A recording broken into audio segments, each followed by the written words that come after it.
First question comes from Jacob Rayburn. Hey Foster, how are you doing? Good. How are you doing? Can't complain, man. So couple games into the season, curious your own evaluation of the offensive line play, what Coach Carberry is talking about with you guys about what he likes, what he wants to be worked on. Yeah, I just want to begin there. Yeah. I think we've been doing good. I think we've made a good stride from last year to this year. I mean, the Oregon game, we definitely rushed for a good amount of yards and protected the quarterback pretty well. I think, to be honest, the thing that's emphasized is we're pretty good, and we need to be dominant. So it's like taking that type of step to be regarded in that type of level of offensive line unit. And so I think just going about our business in the right way, film study, practice, everything. So I just kind of think that's our missing component. I don't know necessarily how to quantify that, but it's just like taking that step to be a dominant offensive line. And so I kind of think that's where we're at. And one follow-up, this year there are freshmen in your room who don't have to play as emergency starters. What have you seen from those guys? Who in your opinion deserves shout outs for any particular reason, the progress that they've made since they got here, or just in the past couple of weeks? The freshman in particular? Yes, please. I don't know if I could label one. I mean, to be honest, like it's kind of it's a culture shock when you come here and you're grinding more than you ever have in your life. And so honestly, just I applaud them for grinding, no excuses, and just really being focused on doing their job. It's been really fun to be around them, to be honest, because we didn't get much summertime with them. So I've really just enjoyed being around all of them. I mean, no one's like popping like, I don't know. I'm not really thinking in that way. Like, oh, this guy is like, he deserves to do this, blah, blah, blah. I just think they're all really good football players. They're all very talented and they're willing to work really hard. And so it's greatly appreciated, especially being an older guy, having kids that'll step in and take a look for you, who will, play defense, who will stay after practice and do things with you, who are trying to, be at the greater benefit of the team. So I've been happy with all of them. Got it. Thanks, Foster. Yep. Our next question will come from RJ Abadia.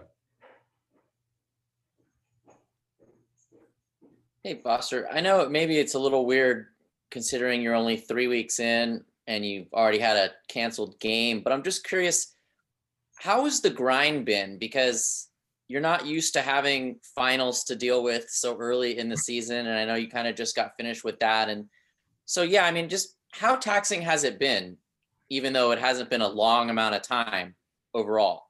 Yeah, I mean, it's been pretty much like a shotgun start. Like the days are long, but the weeks are fast. I think that's the phrase, or the years are fast. I don't know how to say it properly, but it is. It feels like there's a whole bunch of stuff going on in your day. To be honest with you, you always have something going on, whether it's COVID testing, class, homework, meetings, practice, whatever you name it to be. And so just accepting that challenge, it's been unique in that regard, but I've enjoyed how fast it makes time go, and that's kind of the theme here at Stanford, I feel like. And so for me, it's been easy to adapt because it's something we've always been doing. We're just really good at grinding. So, but to answer your question, it's been quite a grind.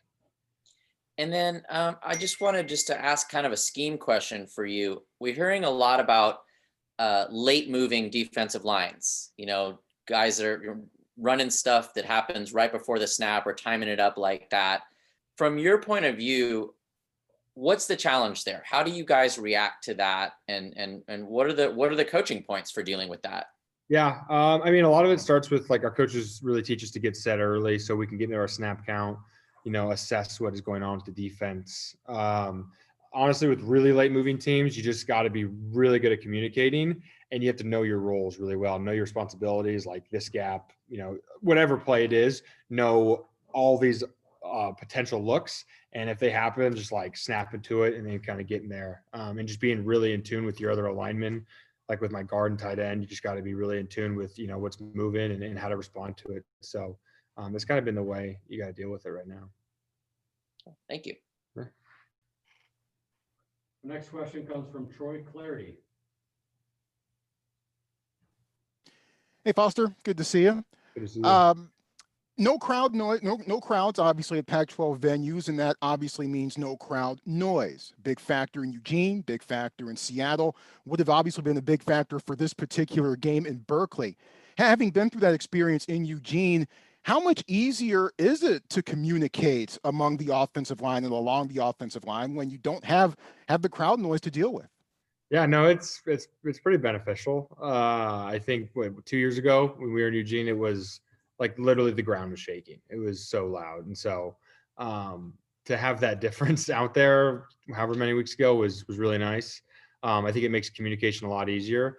It's also kind of interesting because you can hear like everybody's communication, which is kind of unique.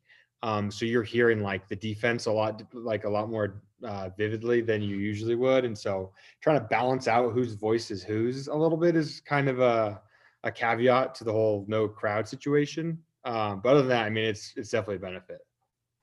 Maybe it might make things be interesting from the disconcerting signals standpoint, because we've certainly seen that a little bit. Yeah. Other thing I had for you, what's at stake whenever Stanford meets Cal, and what's at stake for this particular matchup, this particular go around?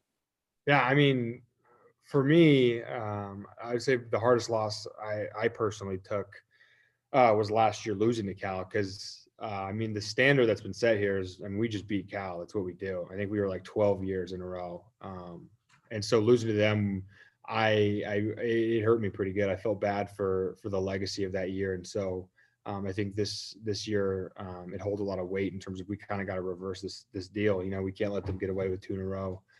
So just doing anything you can, man, scratch and claw on to get this win, and, you know, to get that axe back I think it's a really big deal. And it's very important to this program. Thanks, Foster. Next question comes from Rusty Simmons. Go ahead, Rusty. Yeah, Foster, probably not your favorite subject, but I was going to ask you about last year and kind of your thoughts on the end of the game and what happened on the field. What did you see and what went through your head? I can't even put myself in that scene right now, but I just really I remember us losing, and like the feeling of the weight of the accumulation of this program over the past decade and a half and what has been built here. It kind of just crushed me. And I know Drew felt it a lot too, because when we were freshmen, it was just what you did. I mean, you just beat Cal. Like, that's just kind of how it went. And so to kind of fall to that standard was pretty crucial, pretty heartbreaking. So I think that is more fuel to the fire than anyone could need. And then I'll fast forward to this year. Coach Shaw said that on Sunday, when you guys got back to practice, it did start to feel like big game week. I know so much is weird about this season, but does it feel like that to you? Yeah, for sure. I mean, personally, like I've already said I haven't forgotten it. So, and so I still hold it pretty near and dear to my heart. And I think a lot of people do, especially upperclassmen. So it feels good. We had great energy. I just think as we get closer, you know, as we get on the bus, et cetera, like it's going to start getting real. And I'm really excited for that. Right on. Thank you. Any other questions for Foster Sarell? All right. Thanks, Foster. Appreciate it. Thank you.